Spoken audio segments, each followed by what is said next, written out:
I had a couple in my office last week. They sat on opposite ends of the couch, a whole world of silence between them. He was the first to talk, visibly frustrated. He said he just didn't get it.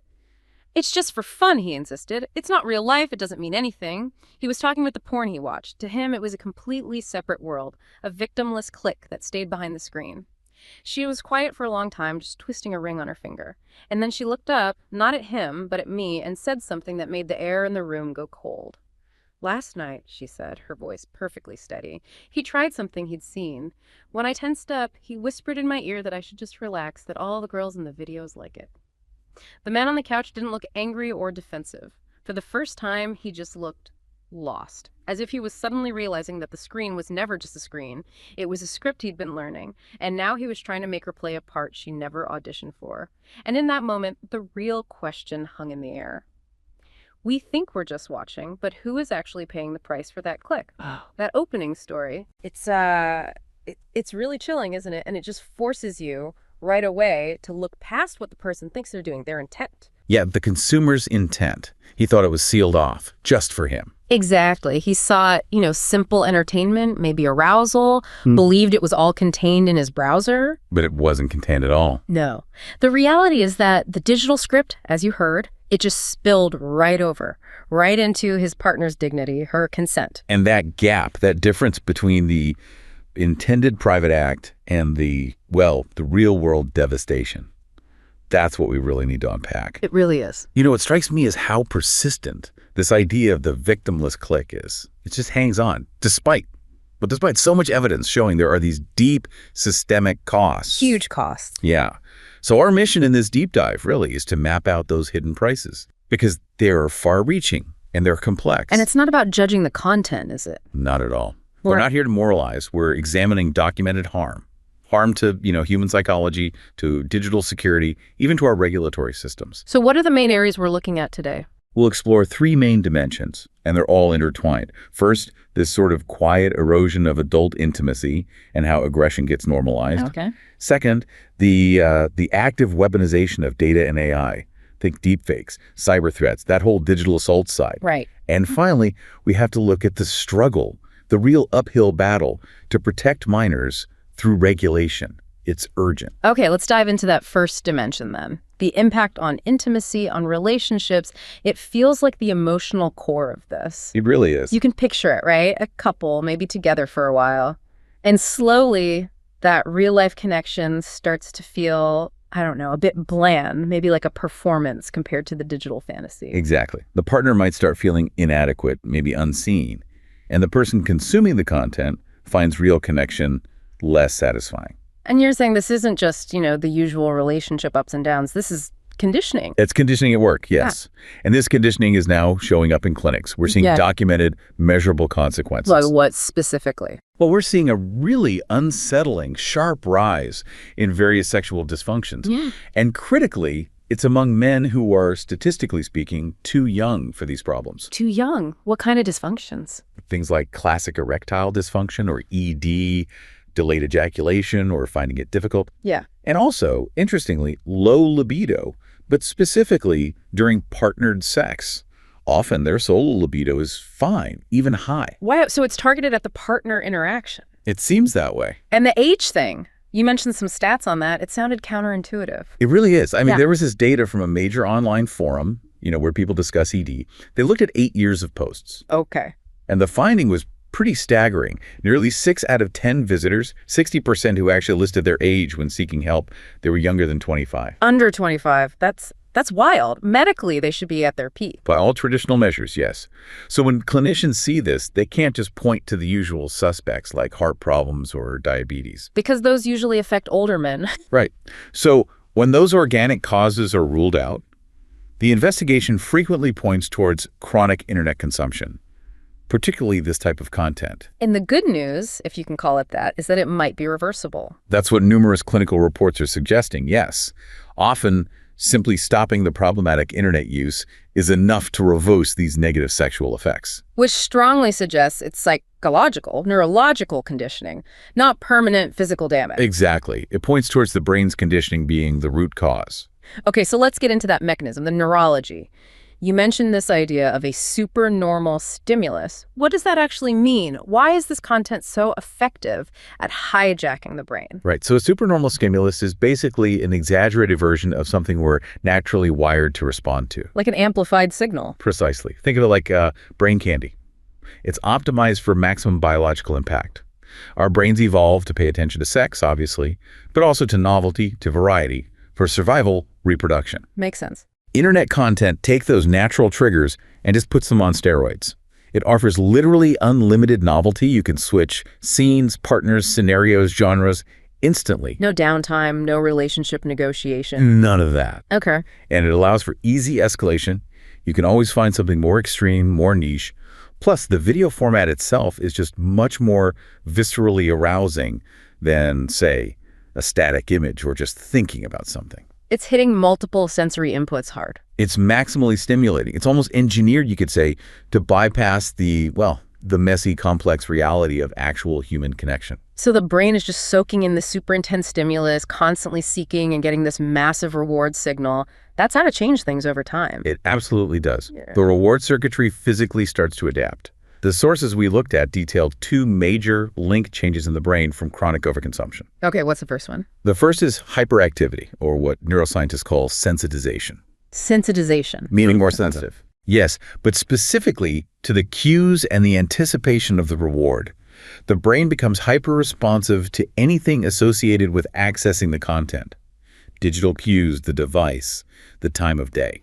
So it's not just the content itself, but the lead up. Exactly. This drives an increase in what researchers call wanting. That's the motivation, the craving, the compulsive drive to seek it out, to find that constant novelty. Okay, more wanting. Now, here's the really crucial, kind of insidious part.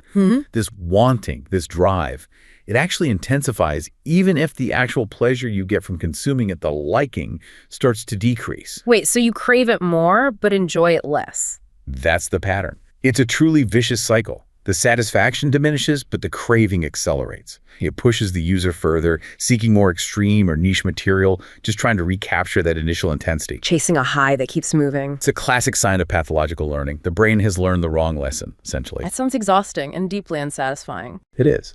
And that constant escalation, that pursuit, leads directly to the second major effect, which is arguably more devastating for relationships: hypoactivity or desensitization. Desensitization. So less sensitive now. That sounds contradictory. It's less sensitive to natural rewards. The brain's reward system is now conditioned, remember. It expects fireworks every time, this constant dopamine flood from the supernormal stimulus. Right. So when that person then tries to have partnered sex, well, real-life intimacy is, by its very nature, less novel moment to moment. It's usually less aggressive. It involves complex emotional cues, physical feedback, all the things the digital content strips away. So the brain compares the real partner to the digital expectation and finds it lacking. Essentially, yes. The brain registers a kind of disappointment. We call it a negative prediction error. It predicts the intense digital reward based on conditioning, but instead it gets something more subtle, more human. A sparkler instead of fireworks. That's a good way to put it. And that mismatch, that error signal, actually inhibits the natural reward system response. It leads to a profound decline in arousal, in responsiveness towards the actual partner. The brain basically tags the partner as suboptimal. It's a harsh way to put it, but neurologically, that's what's happening. Yeah. The partner becomes registered as a suboptimal stimulus. It reminds me of this animal research, actually. Studies showed rats that were conditioned to mate only when wearing a little rodent jacket. They actually struggled to perform normally without that specific conditioned cue. So the human brain can get conditioned to the specifics of the digital fantasy. The pace, the intensity, the lack of real feedback. Exactly. And the real complex human partner then becomes almost invisible. Or worse, an obstacle to the conditioned expectation. The partner becomes the absence of the jacket. God, the implications for empathy, for just seeing your partner as a person, it's huge. Immense. Because the problem stops being purely about, say, erectile function. It starts providing these actual, sometimes dangerous behavioral norms or scripts. Which brings us to problematic pornography use, or PPU. How is that defined? PPU is generally defined as compulsive or excessive use. Often it's used as a coping mechanism, a way to avoid negative emotions.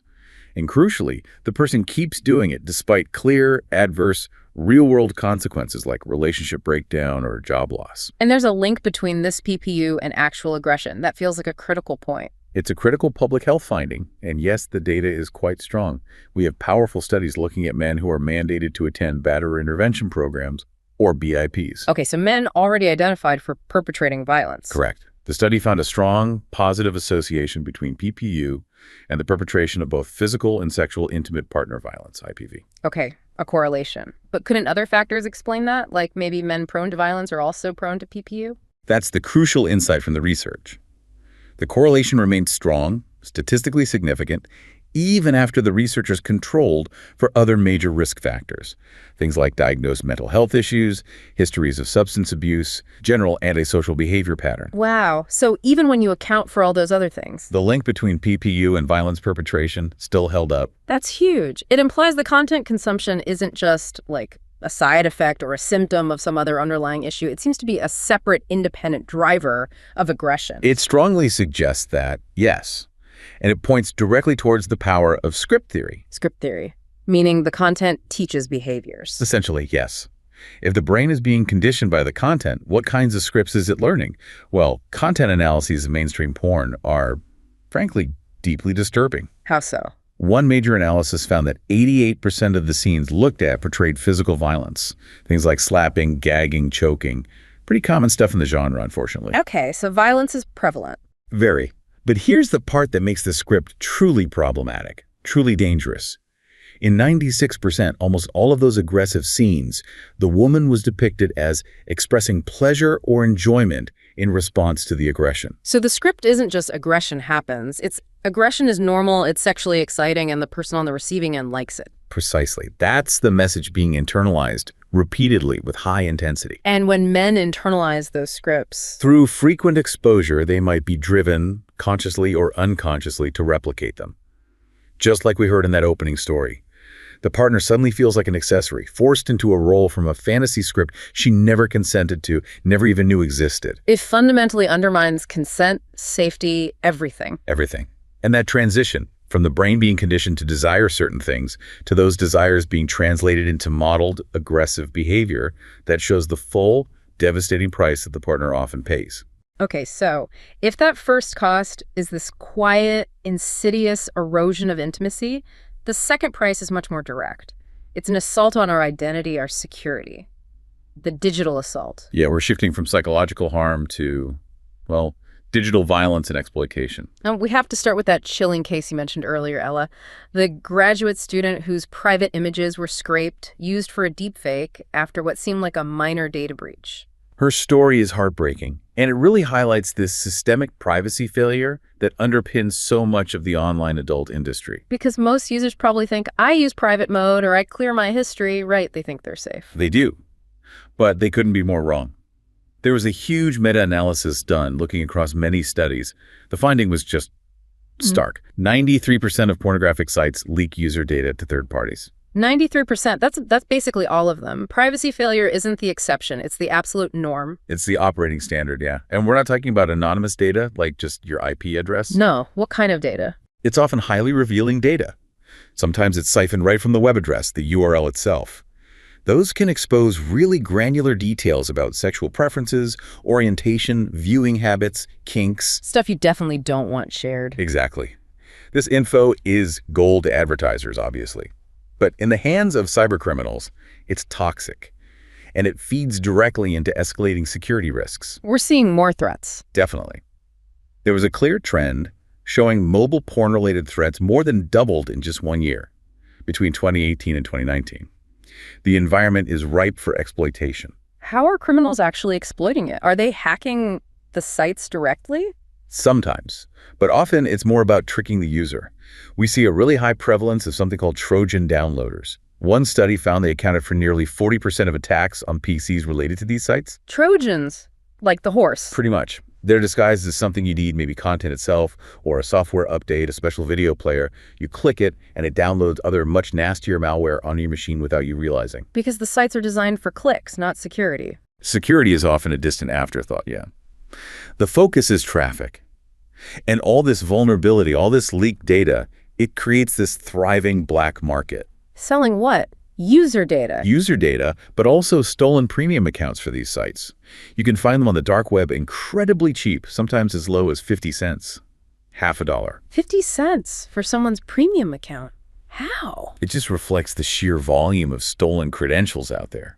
And often they're sold with a lifetime guarantee, which tells you how little the criminals worry about the accounts being secured later. And this stolen data, these passwords, they get used in other scams. Absolutely. It fuels social engineering. Those sextortion scams that circulate widely, they're a prime example. Right. Walk us through how those work again. How do they make people believe they were actually recorded? It's all psychological manipulation, built on that foundation of leaked data. The scammer emails the victim. They claim they hacked your webcam while you were watching porn. Which sounds terrifying. Right. But to make it believable, Yeah. here's the trick. They often include an old password that you actually used at some point. Where did they get that? From one of the massive data breaches you hear about, LinkedIn, Adobe, whatever, billions of credentials are out there on the dark web. So the victim sees a real password they recognize. They panic. They think, oh my God, it's real. Exactly. They believe they were recorded, even though, in most cases, they weren't. The attacker then demands payment, usually in Bitcoin, to keep the fictional recording secret.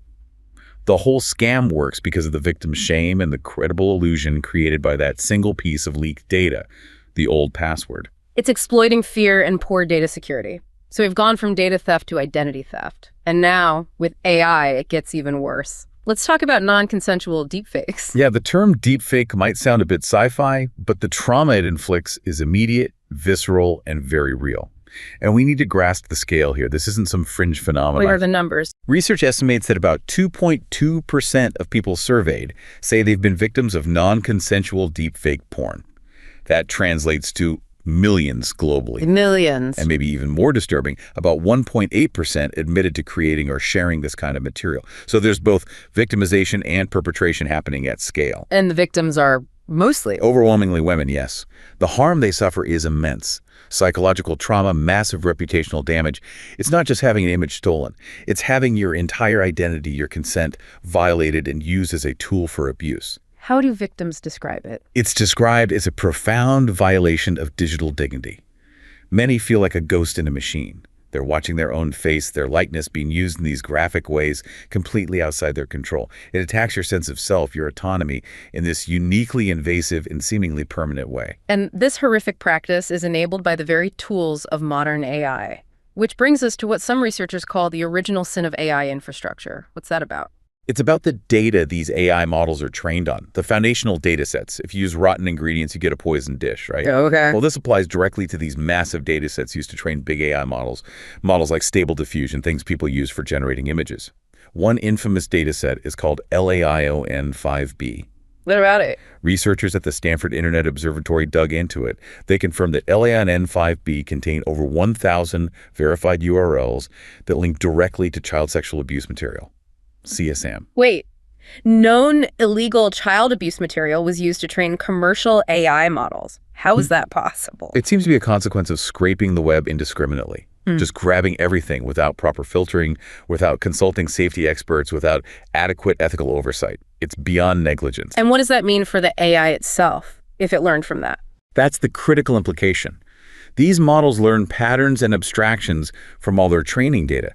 So even if you ask the AI to generate a totally benign image, say a picture of a cat, the underlying algorithmic patterns, the way it assembles that synthetic image, might still be influenced by the abstractions it learned from that horrific, traumatic source material. So the toxicity is baked in, at a fundamental level. It's baked into the foundation. It makes the ethical concerns structural, not just about specific outputs. When policymakers talk about AI safety, they often focus on future risks, like superintelligence.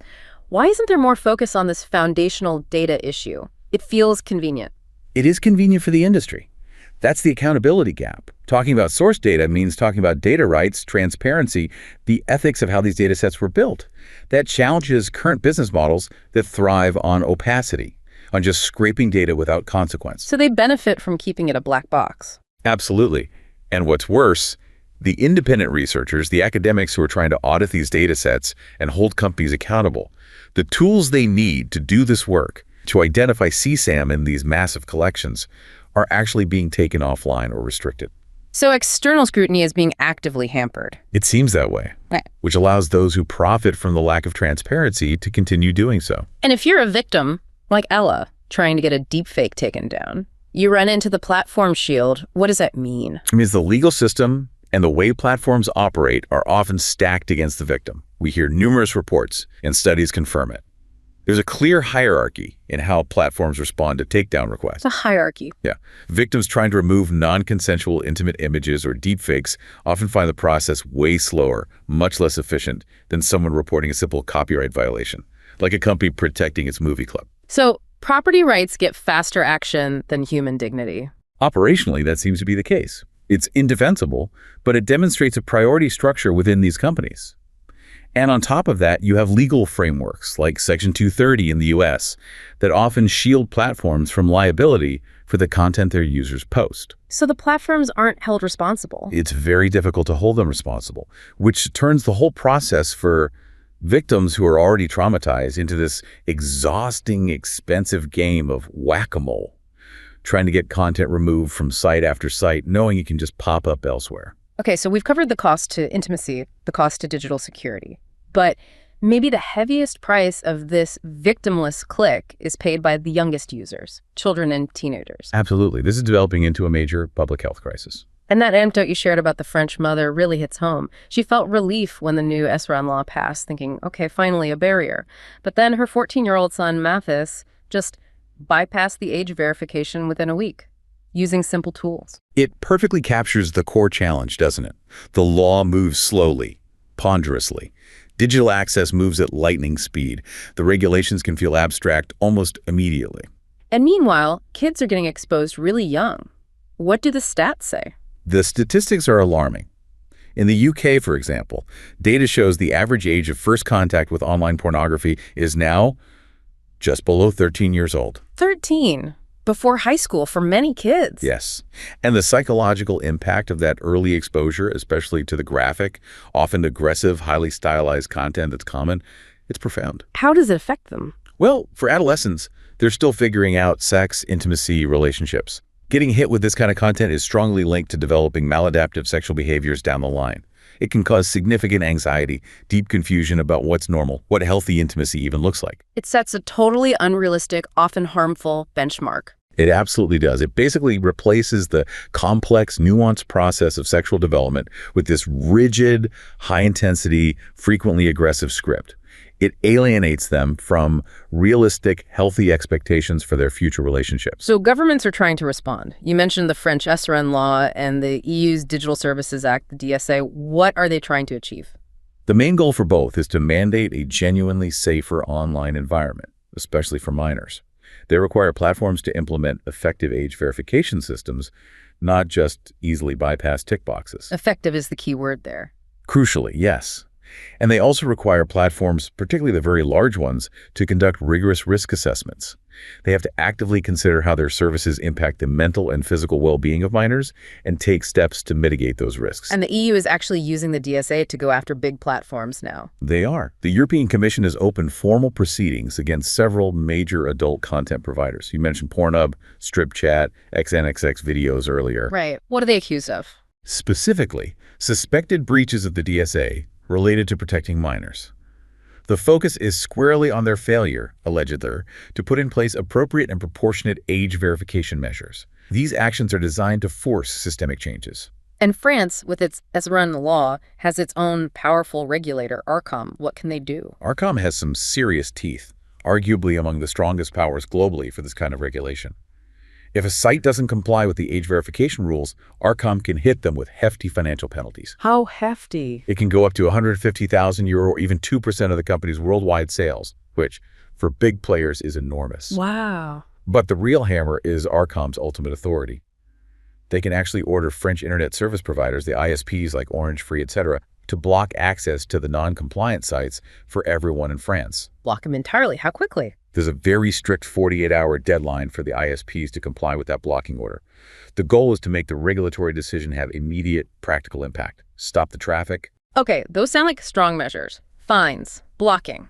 Yet, as Mathis's story showed, these comprehensive regulations often seem to fall short in practice. Why?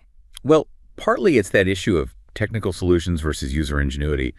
Age gates, verification systems, they represent political will, a legislative victory.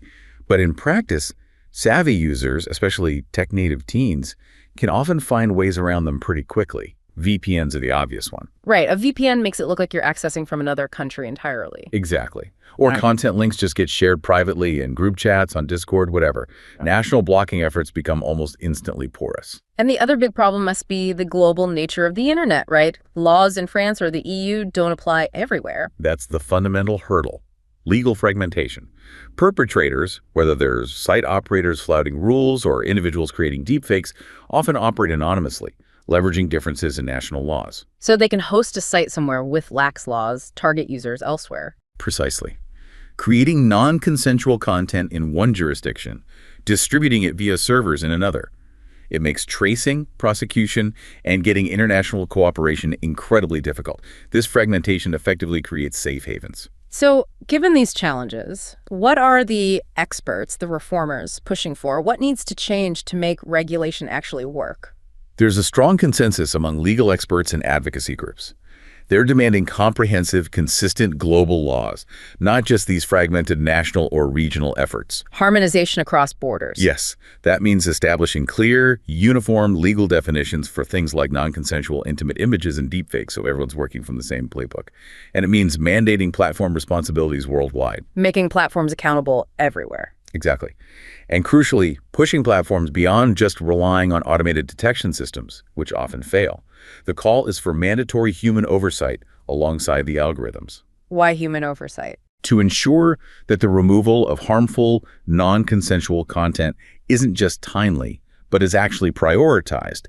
It's about forcing companies to finally overturn that perverse hierarchy we talked about, where copyright claim gets faster action than a plea from a victim whose life is being destroyed. So wrapping this up, this deep dive really paints a stark picture.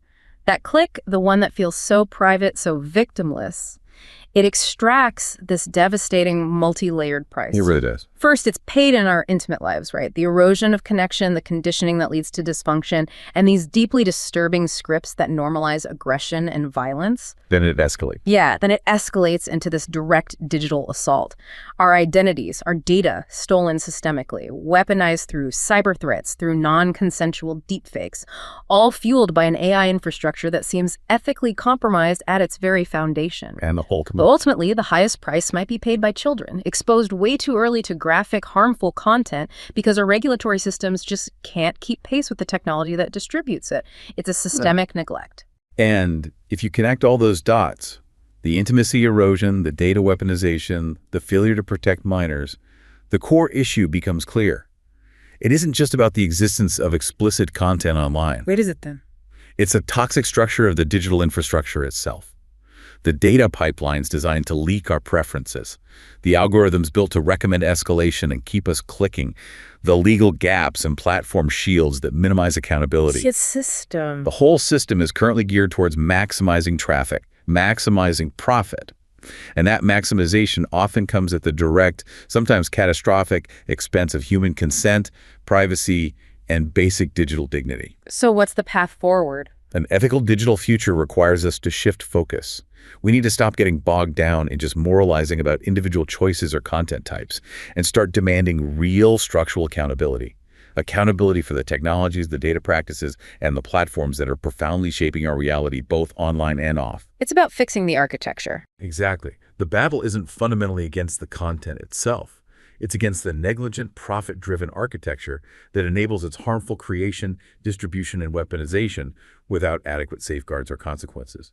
That's where the change needs to happen.